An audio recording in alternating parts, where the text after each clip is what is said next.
Dios le bendiga, amados hermanos. Mi nombre, para todo aquello que no me conoce, soy su hermano Humberto Ramos. Vamos a tener un recorrido en lo que es esta materia denominada Introducción al Nuevo Testamento. Vamos a ver de inmediato lo que es la descripción del curso. Cada uno de ustedes en la plataforma tiene el programa. Además, se lo envié al grupo de WhatsApp.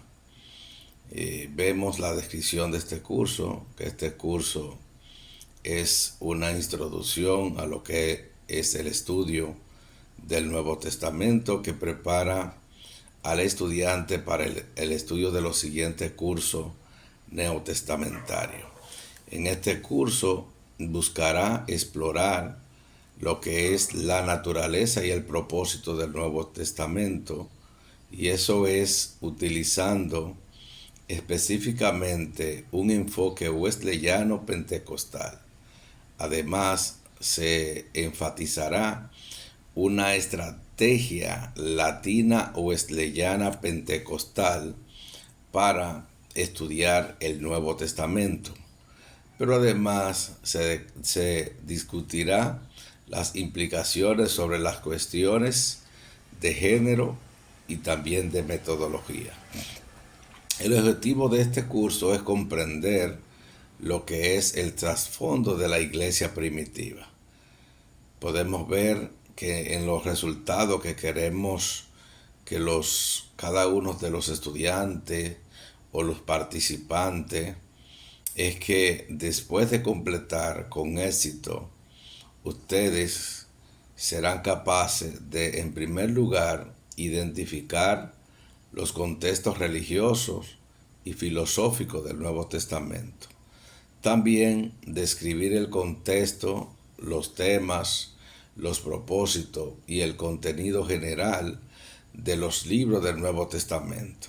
Y en tercer lugar, demostrar una aplicación correcta del conocimiento adquirido que genere compromiso con las exégesis correctas, que se fomente el crecimiento espiritual y se efectúe la práctica del ministerio ortodoxo y ético. Y en estas 8 semanas queremos y pretendemos tener un tiempo de aprendizajes y enseñanza al dar todo el recorrido por el Nuevo Testamento, iniciando desde los antecedentes. Además, definir los límites apropiados dentro de lo que el estudiante del Nuevo Testamento debe moverse en sus investigaciones.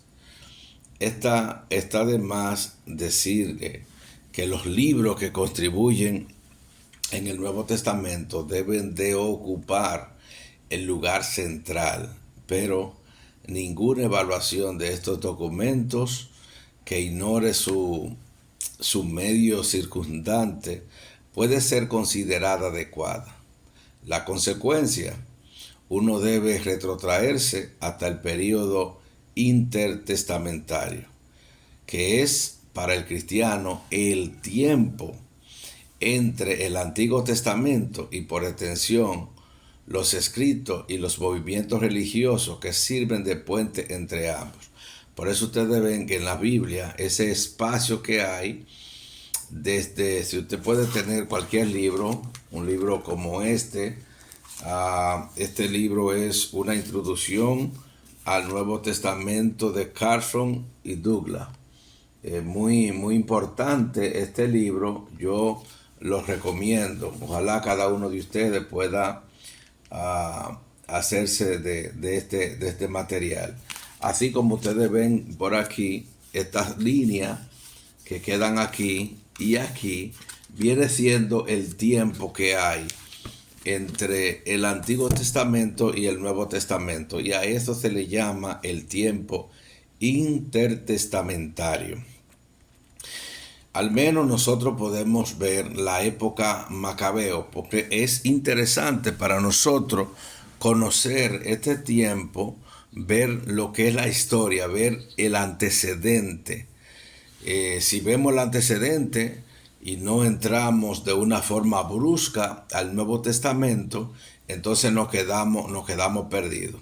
Entonces podemos ver lo que es la época macabea, o mejor aún, hasta la restauración del cautiverio babilónico, para que nosotros podamos entender la situación presupuesta por los evangelios y por el libro de los Hechos. Que todos sabemos que el libro de los Hechos es un tomo del Evangelio de Lucas.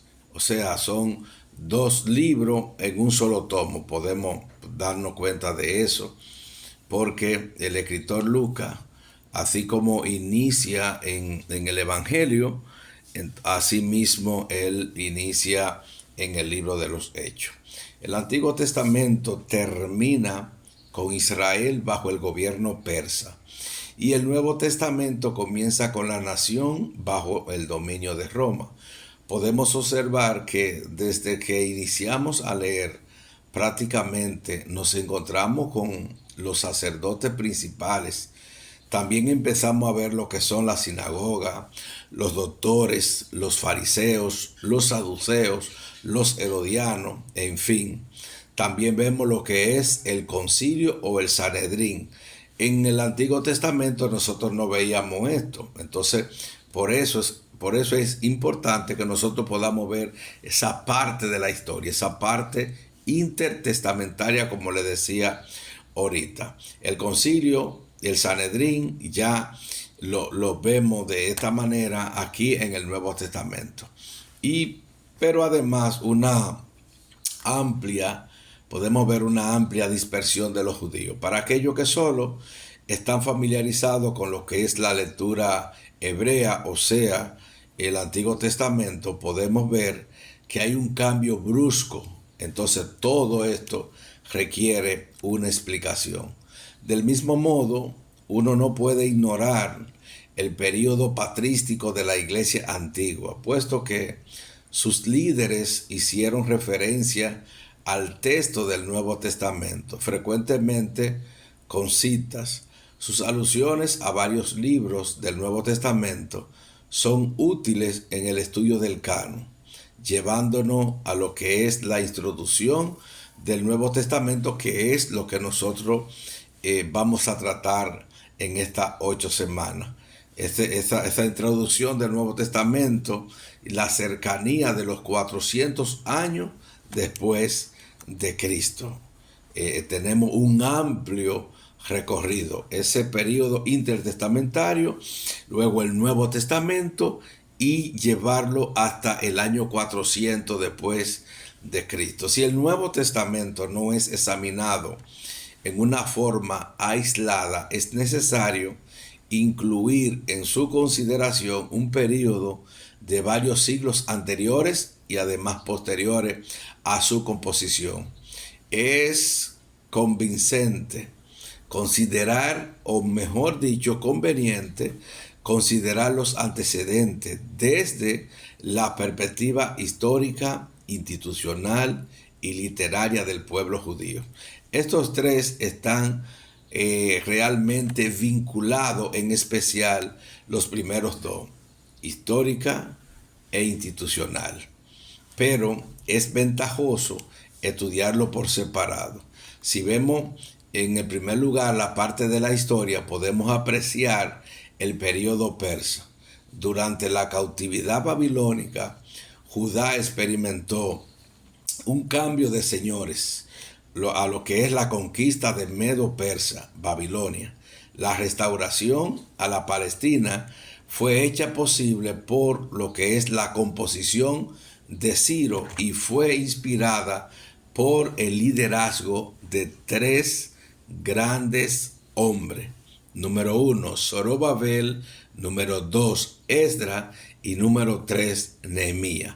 Zorobabel, él estableció lo que es la reconstrucción del templo. Esdras trabajó en lo que era el establecimiento de la ley de Moisés como constitución de la comunidad. Pero además Nehemías trabajó en la reconstrucción de los muros de Jerusalén y en el reavivamiento de la vida económica y espiritual del pueblo. Solo una porción relativamente pequeña de la nación regresó a la tierra de su padre. Si bien esto puede ser considerado el elemento más piadoso, se había percatado de la insensatez, de la idolatría, que estaban decididos a no sucumbir, podemos decir de esa manera. En lo futuro, ante este pecado, no sea que deban sufrir como lo había hecho sus padres. Recuérdense que sus padres habían pecado contra Dios y eso le costó que ninguno de ellos entraran a la tierra prometida. O sea que ellos sucumbieron. Sin embargo, la edificación de una comunidad con fuertes baluartes religiosos no resultó nada fácil, a pesar del pacto de servir al Señor y obedecer la ley de Moisés, como nosotros los vemos en Esdras capítulo 10. Ellos se comprometieron a obedecer la ley de Moisés. Pero el pueblo iba cayendo en lo que era en la negligencia del culto y del pago de los diezmos.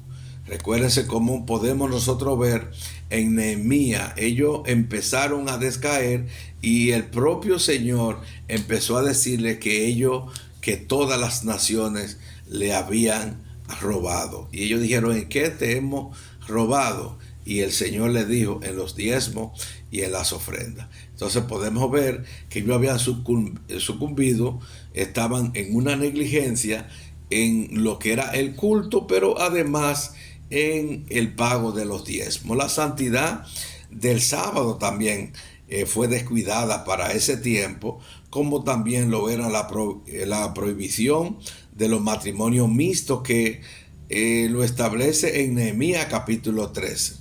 Entonces, en la época de Malaquía, los sacerdotes se hicieron merecedores de reserva, censura por su corrupción e independencia. Eso lo podemos ver en todo el trayecto de Malaquía. Y una causa parcial de la declinación fue el resentimiento de la población mixta y no israelita de Palestina en contra del intento de reconstruir la nación de Israel sobre una base purista. Esto hicieron todo lo que pudieron para obstaculizar dicho esfuerzo.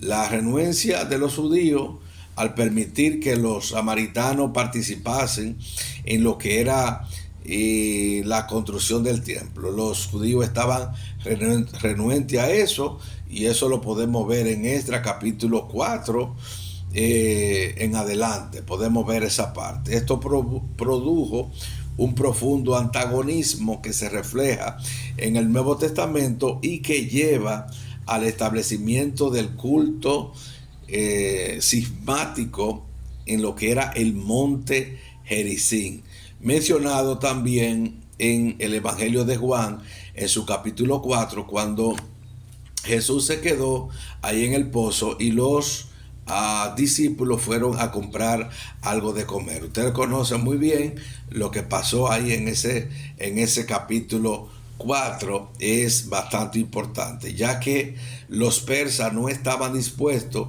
a tolerar lo que era la restauración del reino davídico después de la experiencia con Zorobabel. Recuérdense que Dios había prometido a David de que su reinado iba a permanecer para siempre. Permaneció todo ese tiempo con él, luego con su hijo Salomón, y entonces luego de la muerte de Salomón, entonces vino lo que fue la división del templo. Entonces vemos que el reinado davídico, después esta restauración, que era lo que se buscaba del reino davídico, y la experiencia con Zorobabel. Entonces el oficial de más alto rango en ese entonces era el sumo sacerdote, quien era responsable de un modo general ante del gobernador persa. El resultado final de ese ordenamiento fue el de introducir una veta política y secular con un oficio que históricamente había sido de carácter sacerdotal. Podemos ver que ahí estaban reinando los persas y nosotros podemos ubicarnos un poquito mejor, podemos irnos a lo que es el libro de Daniel, cuando Daniel tiene la visión y con esa imagen, entonces que se reflejan todos esos imperios. Aquí estaba el imperio persa, luego nosotros vamos a ver lo que es el imperio romano. Ahora, en el lugar número 2, o en el segundo periodo, se habla del periodo alejandrino, que eso tiene lugar desde el 332 bajando de forma descendente, ¿verdad? Del 332 al 301 antes de Cristo, después de la batalla de Iso y de la retirada de Darío hacia el este. ¿Qué pasó ahí? Que Alejandro se movilizó para asegurarse de la sumisión de Siria, de Palestina y también de Egipto, antes de enfrentar nuevamente a sus adversarios persas en el campo de batalla. Todo el levante fue profundamente afectado por este hombre y sus logros siguieron los pasos de su padre Felipe de Macedonia como guerrero y el consejo de un maestro principal. El filósofo Aristóteles, Alejandro superó a ambos en el sentido de que Alejandro demostró ser un genio militar para más grande que su propio padre y que en algunas de sus ideas fue más allá de la visión de su maestro. Su meta militar, la meta militar de Alejandro inmediata fue vengar la invasión persa bajo Jerjes, pero su propósito a largo alcance era cultural, pues él quería helenizar todo el oriente. Por eso nosotros nos damos cuenta que aunque para el tiempo de Jesús, al inicio del Nuevo Testamento, cuando vemos que quien está gobernando son los romanos, sin embargo no se habla bien ese idioma, sino que como Alejandro helenizó todo, entonces el idioma que se hablaba era el griego, aunque estaban los romanos gobernando. Entonces ahí estaban lo que eran los filósofos y también los científicos, y esto le acompañaron en su campaña. Entonces colonizadores de origen griego, ellos llenaron inmediatamente después del paso de sus ejércitos. Y entonces Alejandro hizo un decidido esfuerzo por salvar la brecha entre Occidente y Oriente, entre griegos y también bárbaros. Esfuerzo que quedó simbolizado en lo que era la elevación de los conquistados persas a altos cargos administrativos y en sus matrimonios con mujeres orientales. La llegada entonces de Alejandro a Palestina significó que en esta zona estratégica comenzó a ser expuesta al proceso de lo que decíamos ahorita, de la helenización, lo que construyó mucho a neutralizar lo que era la nación en años posteriores. Pero su control sobre Palestina no trajo crisis religiosa alguno, puesto que no hizo demanda de culto personal, tal como le fue acordado en algunos lugares. Entonces la muerte reclamó al conquistador en el año 323 a.C. Ahí ya hasta ahí llegó momentáneamente lo que era, digo momentánea porque luego vamos a hablar de sus generales, la muerte de Alejandro, cuando contaba con poco más de 30 años ya desgastado, ya por la agilidad, o agilidad no, sino la agitada vida que él había llevado. Entonces este hecho inició con una larga lucha entre sus generales por el control del imperio de ellos. Se iniciaron para aplastar la oposición de la batalla de Iso.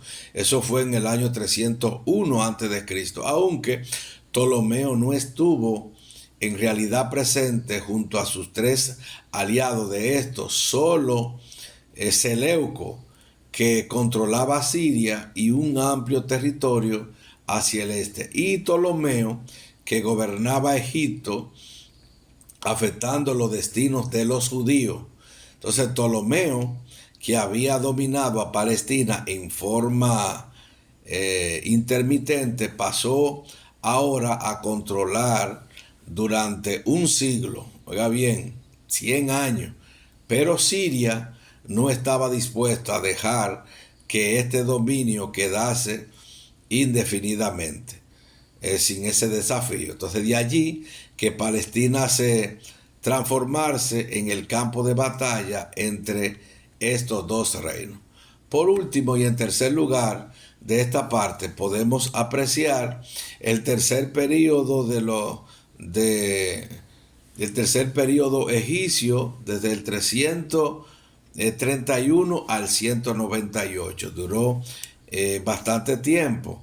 Debemos tenerse claramente pendiente que los soberanos de Egipto durante esta época eran griegos.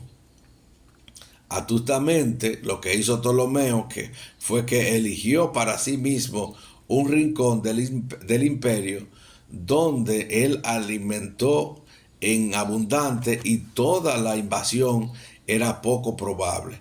Su ciudad principal se estableció en Alejandría. Había sido planificado por Alejandro y su arquitecto y creció con rapidez hasta transformarse en uno de los principales centros helenísticos reconocidos por su comercio y su cultura. Por eso vemos el nombre de Alejandría y es por Alejandro el Grande, como le llaman mucho. Entonces vemos el primer periodo Ptolomeo, también llamado Sotero. Él fundó la gran biblioteca de dicha ciudad que perduró durante casi 1000 años. Y esta fue sin lugar a duda ampliada por Ptolomeo Filadelfo. Eso fue del año 285 al 247 a.C. Hasta este momento había existido poco contacto entre judíos y los griegos, en parte porque los judíos no eran pueblos marineros y también debido a su indiferencia hacia sus incircuncisos vecinos. Pero ahora judíos en grandes cantidades se mudaron a Egipto, donde adquirieron conocimiento del idioma griego y cierto aprecio por lo que era la literatura griega. Entonces Josefo afirma que los judíos recibieron derechos cívicos iguales a los macedonios, y fue durante el reinado de Filadelfo que la ley judía, o sea, el Pentateuco, fue traducida al griego. Los otros libros del Antiguo Testamento fueron traducidos posteriormente, y en este periodo Palestina se experimentó. Entonces vemos que se experimenta aquí un proceso de helenización pacífica, siendo expuesta a la atracción del estilo de vida griega, su lengua y arte, pero además la alegría de sus festivales y sus juegos.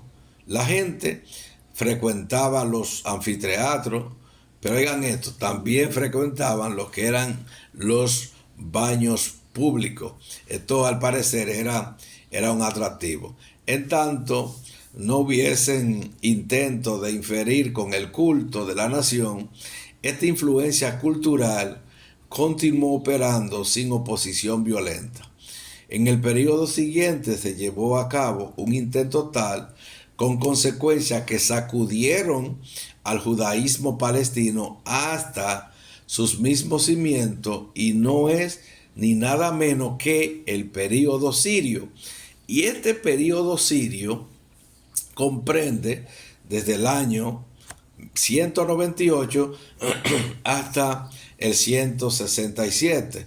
Y aquí los esfuerzos de los sirios por socavar el control egipcio sobre este territorio finalmente tuvieron éxito en la batalla de Penea, que fue establecida en el año 198. Y aquí Antíoco el Grande, él derrotó a Escopa y también a su ejército. Y poco después, Antíoco mismo experimentó la derrota más de los romanos y fue obligado a pagar tributo. Ya ustedes ven cómo empiezan esa imagen que les decía ahorita de que vemos en el libro de Daniel.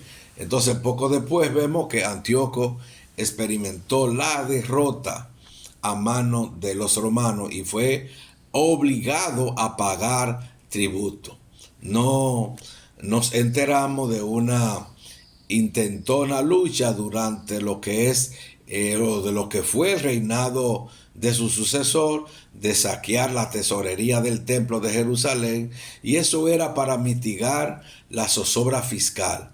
Una crisis de las relaciones sirio-judías tuvo lugar durante el régimen de Antíoco IV Epifanes, que tenía la ambición de gobernar sobre un estado fuerte, totalmente helenizado, llegando aún a regular la vida religiosa del pueblo. Él proclamó su divinidad. Oigan bien esto. Él proclama su divinidad en su moneda, que llevaba la inscripción del rey Antíoco, Dios manifiesto. Así fue que le puso a la moneda. Oiga bien, él proclamó su divinidad, o sea, se proclamó Dios, ellos se proclamaban Dios, y en su moneda él puso esta inscripción: de rey Antíoco, Dios manifiesto, portador de lo que era la victoria. Entonces el conflicto sobre la helenización de Judea no había sido hasta este momento entre los sirios por parte y los judíos por la otra, sino entre el partido prehelenístico de los judíos y el partido de la resistencia. Eso era de los judíos. Entonces, pero ahora el grupo prehelenístico estimó que podía ser más agresivo debido al respaldo de Antíoco.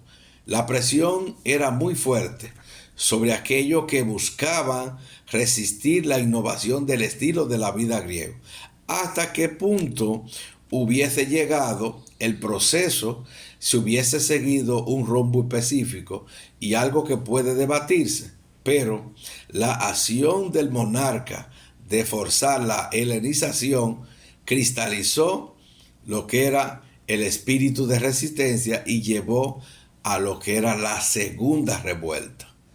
Entonces, ahí podemos ver lo que era la revuelta de los macabeos, empieza en esta parte. Entonces, los grupos de la oposición eran conocidos como los Hasidín. Hay que anotar bien ese nombre. Este grupo eran los Hasidín.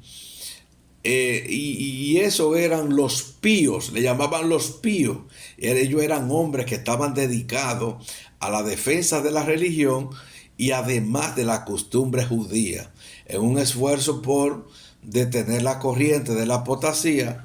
Su alto propósito se contrastaba con el aventurismo egoísta de sus compatriotas, que ellos trataban su herencia judía con la liviandad al efecto de obtener para Jerusalén una situación favorable entre lo que eran las colonias griegas, Siria y Palestina, y una posición de riqueza, además de liderazgo para sí mismo. La situación llegó a una crisis cuando Antíoco estaba en Egipto. Entonces aquí vemos que dos personas locales contendían con el sacerdocio supremo en Jerusalén, y aquí se desató lo que era la violencia entre sus seguidores en la ciudad. ¿Y por qué? Porque al enterarse de los disturbios, el rey regresó apresuradamente a su dominio bajo la impresión de que Judea se había sublevado contra él y ordenó a sus soldados que atacasen al populacho con la consecuente gran pérdida de vida, y murieron muchos ahí. Entonces, poco después de esto, cuando se encontraban una vez más en Egipto, siendo frenado en sus ambiciones allí por los romanos, entonces regresó a Palestina y decidió llevar a los judíos a lo que era la helenización total por decreto real. Entonces vino lo que eran las prácticas del judaísmo, que fue abolida, y aquellos se resistieron y fueron matados, o los otros fueron esclavizados. Elementos distintivos como la observancia del sábado, la circuncisión y la adoración en el templo, estos fueron proscritos. Entonces, las escrituras fueron destruida, y finalmente en diciembre del año 168 Antíoco confiscó las copas sagradas y la tesorería del templo y edificó sobre el altar de bronce un altar para sacrificar o para hacer sacrificios paganos, ofreciendo cerdo sobre el mismo como un insulto deliberado contra los judíos. Y sin duda esto hasta sucumbió a muchos griegos que estaban a favor de lo que era la extensión pacífica de su estilo de vida entre otros pueblos, puesto que significaba que los judíos estaban siendo forzados a abandonar su religión nativa, algo sagrado tanto para la gente griega como para las hebreas, y algunos que habían permanecido firmes anteriormente ahora negaron la fe, pero muchos resistieron y sufrieron el martirio. Entonces viene lo que es la llamada del judaísmo, que parecía quemar mucho o quemar muy bajo, cuando repentinamente se reactivó con un fiero vigor. Entonces un sacerdote, préstenle atención, un sacerdote llamado Matatías, que había dejado a Jerusalén para establecerse en Modin, se encontró con que no podía escapar de la situación ni siquiera allí. Él había salido corriendo, pero vio que allá le alcanzó. Entonces, cuando el comisionado griego llegó al lugar y ordenó a Matatías como sacerdote, que era a dirigir el culto pagano, el anciano se vio obligado a tomar una decisión porque no lo iba a hacer. Entonces lo que hizo fue que rehusó obedecer esta orden, y cuando otro judío pasó al frente en su lugar, ¿qué hizo él? Lo mató y eliminó también al comisionado griego. Entonces, seguidamente, tomando a sus hijos, huyó a la serranía, y este incidente fue la chispa que encendió la rebelión por todo el territorio. El quinto período macabeo fue en el año 167 al 63 antes de Cristo. Otros desplegaron lo que fue la revuelta y ayudaron a la lucha guerrillera contra las autoridades. Al principio, los judíos leales se encontraron en penosa desventaja debido a que sus enemigos, alteramente ellos elegían el sábado para las confrontaciones militares, día en que sus escrúpulos religiosos impedían a los fieles combatir. Entonces Matatías y sus hijos, empero, animaron a sus seguidores a responder a la fuerza con la fuerza. Entonces era mejor violar unos pocos sábados ahora y tener alguno para observar en el futuro, que morir sin resistencia a mano del enemigo. Entonces Matatías pronto fue reclamado por la muerte, pero su hijo Judas Macabeo, él asumió el mando y demostró ser excelente líder y también un hábil y osado. Gradualmente los judíos se hicieron lo suficientemente fuertes como para pasar de la lucha guerrillera a lo que era la batalla campal con fuerza de buen tamaño, y pudieron tomar control de Jerusalén, con excepción de la ciudadela, que estaban bajo el control de una guarnición siria. Esto era el santuario, que fue purificado y reedificado en un evento conmemorando aún en la época del Nuevo Testamento. Podemos verlo en Juan, en el capítulo 10, versos 22 y 23. Entonces vinieron lo que fueron las rivalidades internas en Siria, y estas rivalidades debilitaron el esfuerzo contra los judíos, de un modo que el general Licia consideró expediente conceder libertad religiosa. Oiga bien, eso fue aquí en este momento, fue Licia. Luego vamos a ver esa libertad de culto, libertad religiosa, ya en el 300 y pico después de Cristo. Pero aquí Licia consideró conceder lo que era la libertad religiosa y retirar sus fuerzas en vez de tener que hacer guerra a los dos frentes. Esta era la meta por la cual había luchado los Hasidín, que fue el nombre que les mencioné ahorita. Ellos no vieron sentido en continuar la lucha, estando dispuestos a aceptar la dominación política siempre y cuando pudiesen mantener las costumbres del judaísmo como sus padres lo habían hecho. Pero los líderes macabeos tenían aspiraciones de independencia total, así que la lucha continuó sin la ayuda de los Hasidín, y Judá Macabeo apeló a Roma por ayuda, y se concluyó un pacto obligando a cada parte a ayudar, o ayuda mutua, ¿verdad?, en tiempo de guerra, pero redactado de modo tan elástico que Roma no quedaba comprometida en ese conflicto. Ahora, no obstante, los romanos pidieron órdenes a Siria de dejar a Judea tranquila, pero la comunicación llegó demasiado tarde para salvar a Judá, y muchos judíos perecieron con él en el asa. Ya en esta última parte de los antecedentes, porque es bueno verlo tranquilo y analizarlo para entrar de lleno. Solamente hemos visto dos citas del Nuevo Testamento, que fue San Juan 4 y San Juan 10. Entonces aquí, en esta última parte, es el sexto período romano, que fue desde el año 63 a.C. en adelante. Y aquí Roma había estado actuando durante cierto tiempo en Egipto y en Asia Menor, y más recientemente en Siria.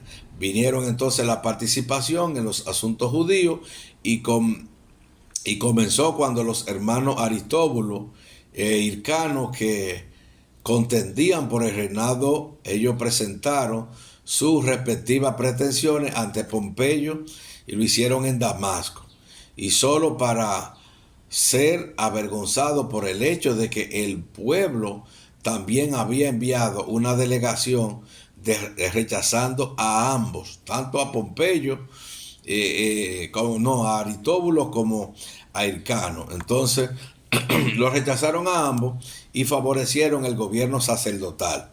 Entonces Pompeyo lo que hizo fue que prometió dar su decisión a su debido tiempo. Cuando llegó a Jerusalén, la gente estaba dividida en sus sentimientos y estaba descontenta al ver al ejército romano ante sus puertas. Entonces, al encontrar la resistencia a su entrada a lo que era esa área, entonces hubo problemas y miles fueron muertos, miles fueron muertos durante el asalto, y después, con el resultado de que la ocupación romana comenzó con una nota de amargura, se impuso a Judea un pesado tributo, y muchas de las ciudades que habían sido capturadas por los gobernadores amoneos, fueron liberadas y puestas bajo el control de la provincia de Siria. Entonces, 10 ciudades helenísticas, Decápolis, que es lo que significa 10, ¿verdad? Mayormente al sudeste del mar de Galilea, ellos formaron una liga antisemita de protección mutua y del provecho mercantil, mientras que los judíos tuvieran hombres de estirpe real a quienes estimar como campeones contra el poder de Roma. Entonces entraba lo que era el peligro de la rebelión, estaba presente, y fue así que mientras Aristóbulo y sus 2 hijos estuvieron vivos, el espíritu de independencia permaneció en ascuas, presto al alzarse en la llamarada. Entonces entró lo que vino entonces una confusión presente en la política romana y animó la esperanza de los judíos por un regreso de un gobierno propio. La república había caído en días difíciles, con el Senado mostrándose incapaz de ejercer un liderazgo efectivo y con varios individuos que ellos buscaban el poder por medio militar y apelando al apoyo popular. Pompeyo, César y Graso formaban el primer triunvirato en el año 60 a.C., cuando entró la disensión. César entonces emergió victorioso en funciones de dictador. Lo vamos a dejar ahí. Para mí era muy importante, o es muy importante, que nosotros podamos conocer y podamos ver esta historia, estos antecedentes, antes de entrar a lo que es, como le decía al principio, esto es muy, muy, muy amplio, porque estamos viendo estos tiempos intertestamentarios entre el Antiguo Testamento y el Nuevo Testamento, ese tiempo ahí en el medio, pero vamos a ver hasta el siglo IV después de Cristo. Después de Cristo. Entonces vemos vamos a ver esta composición, cómo se forman, vamos a ver los diferentes escritores que encontramos en el Nuevo Testamento. Vamos a dar un recorrido por estos 27 libros que conforman, ¿verdad?, nuestra historia del canon, de este canon, que es el canon que nosotros utilizamos de estos 27 libros. Y entonces vamos a poder tener y vamos a poder identificar el Nuevo Testamento en su composición para seguir hacia adelante. Quiere decir que, amados hermanos, bendiciones para cada uno de ustedes, y esperamos que estos antecedentes o esta historia les sirvan a cada uno de ustedes de provecho. Bendiciones y shalom.